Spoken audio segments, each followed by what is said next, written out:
Hi everyone, students. I am Saifullah Bhatti, your chemistry teacher.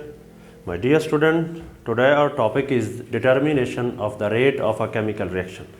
एक chemical reaction होता है तो उसके अंदर जो उसका रेट है यानी कि रिएक्शन की स्पीड है यानी कि कितने टाइम में ये रिएक्शन आगे जा रहा है, मूव कर रहा है, फॉरवर्ड जा रहा है, उसको हमने कैसे कैलकुलेट करना है, वो है आज का हमारा टॉपिक। जो rate of reaction student topic होता है ये हमारे पास जो है that is delta C over delta T.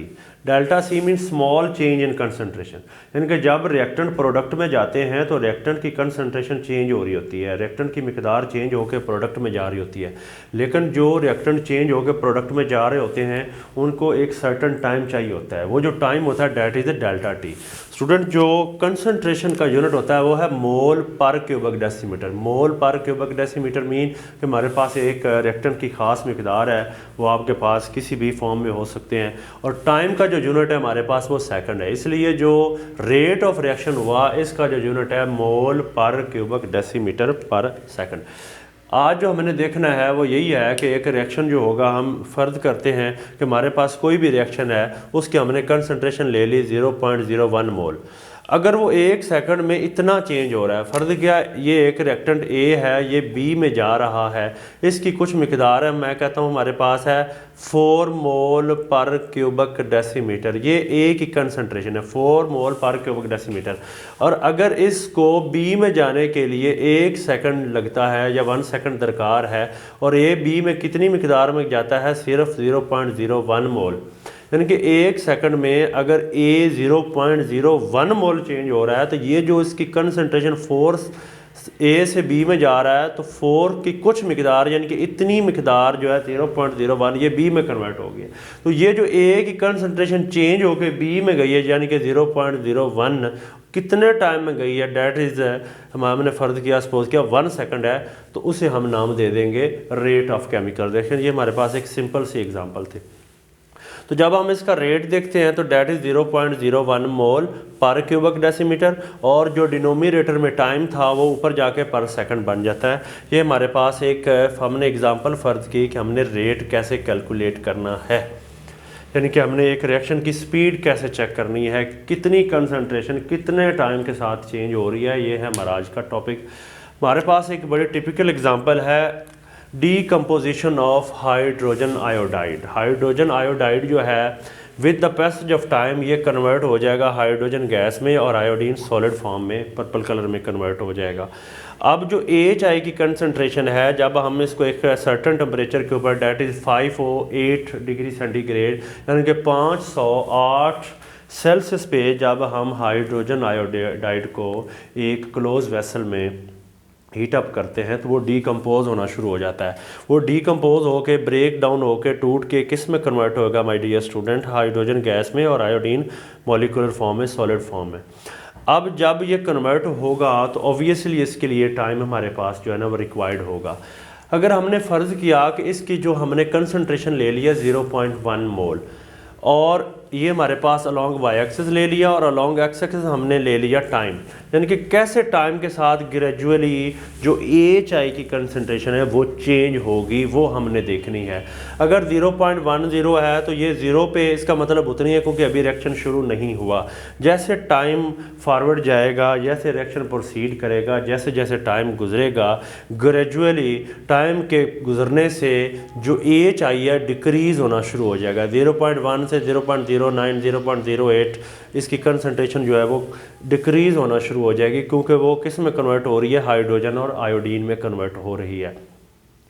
और अगर आप देखें तो ये जो स्लोप है ये इसकी स्टीपनेस बहुत ज़्यादा है, इधर बहुत स्पीडली ये नीचे आ रहा है और आहिस्ता आहिस्ता जो है ये चेंज कम आ रही है। यानी कि जो पहले 50 सेकंड का टाइम है उसमें ये जो ग्राफ है जो स्लोप है बहुत स्पीड से बड़ा स्टीपनेस वे में गहराई के साथ ये नीचे उतर रहा है, नीचे आ रहा है।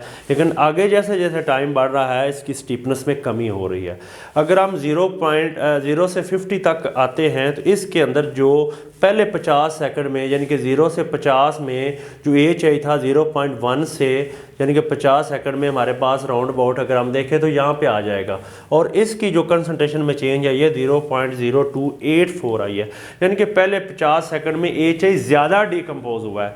अगर हम इसकी बात करें हमारे पास 350 से लेकर 300 से लेकर 350 में देखते हैं या किसी और इंटरवल में भी देखते हैं तो हम कंसंट्रेशन चेक कर सकते हैं।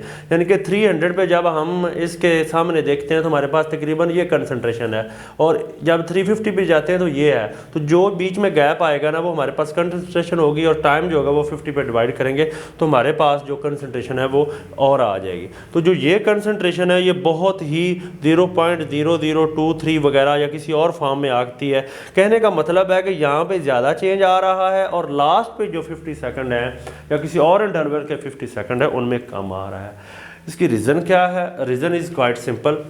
बात यह है कि शुरू में कंसंट्रेशन ज़्यादा होती है, जितनी कंसंट्रेशन ज़्यादा होती है उतना रेट ऑफ रिएक्शन ज़्यादा, उतना रिएक्शन ज़्यादा स्पीड से होता है उस इंटरवल में, क्योंकि रिएक्टेंट मॉलिक्यूल जितना ज़्यादा होंगे उतनी उनकी कोलिजन फ्रीक्वेंसी ज़्यादा होगी, वो ज़्यादा टकराएंगे, बहुत जल्दी प्रोडक्ट में जाएंगे। तो जो रिएक्शन की स्पीड है वो शुरू में बहुत तेज़ होती है, आहिस्ता आहिस्ता जो स्पीड है वो कम होती है, इसलिए ये जो स्लोप है ये हमारे पास इस फॉर्म में आ रही है। पहले कंसंट्रेशन ज़्यादा होने की वजह से उसका रेट भी ज़्यादा होता है, रिएक्शन की स्पीड भी ज़्यादा होती है।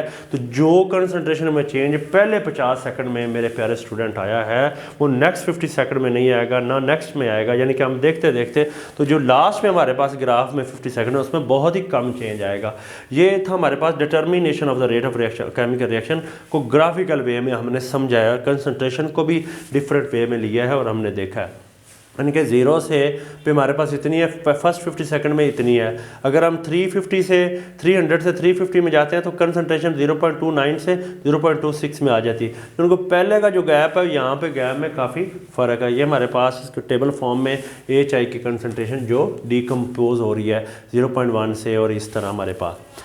अब जो हमारे पास ये हमने एक ट्राइंगल बना ली, क्योंकि हमने ये केमिकल रिएक्शन लिया है, उसमें एक हमने स्टेप लिया कि हम चाहते हैं कि हम किसी भी टाइम इंटरवल में रेट कैलकुलेट करें। तो जो 50 से लेकर राउंड अबाउट हमारे पास 210 तक हमने टाइम लिया। 50 से 210 का बीच में जो टाइम का इंटरवल है वो 110 सेकंड है, यानी कि 1, 2, 10 सेकंड के अंदर हमने देखना है कि हमारे पास कितना एच आई डिकम्पोज हुआ है, कितनी उसकी कंसंट्रेशन में चेंज आई है।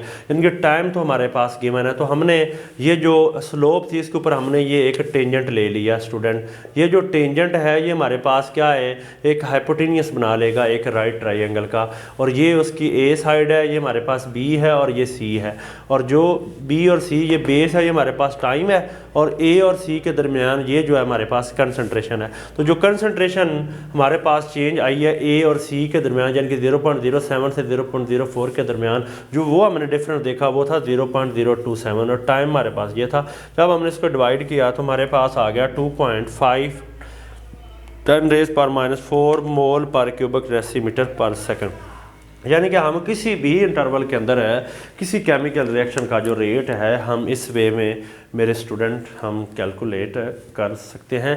This is all about the determination of a chemical reaction, जिसको हमने ग्राफ की मदद से देखा, और हमने ये भी देख लिया कि रेट ऑफ रिएक्शन सही मानों में क्या होता है, और ये भी देखा कि जो फर्स्ट पे स्टार्ट पे जो केमिकल रिएक्शन होता है उसका रेट बहुत ज़्यादा होता है, रिएक्शन फास्ट होता है, उसकी जो स्लोप उसकी स्टिफनेस ज़्यादा होगी, और जैसे जैसे ग्रेजुअली टाइम इंक्रीज़ करता जाएगा रेट ऑफ रिएक्शन स्लो होता है। तो इसकी रीज़न भी यही हमने देखी कि टाइम के साथ साथ जो कंसंट्रेशन है वो कम होना शुरू हो जाती है। जैसे जैसे कंसंट्रेशन कम होगी रेट ऑफ रिएक्शन भी स्लो होता जाएगा, और शुरू में रेट ऑफ रिएक्शन ज़्यादा होता है। This is all about our topic determination of the chemical reaction. उम्मीद है कि आपको लेक्चर अच्छा लगा होगा। Thank you so much.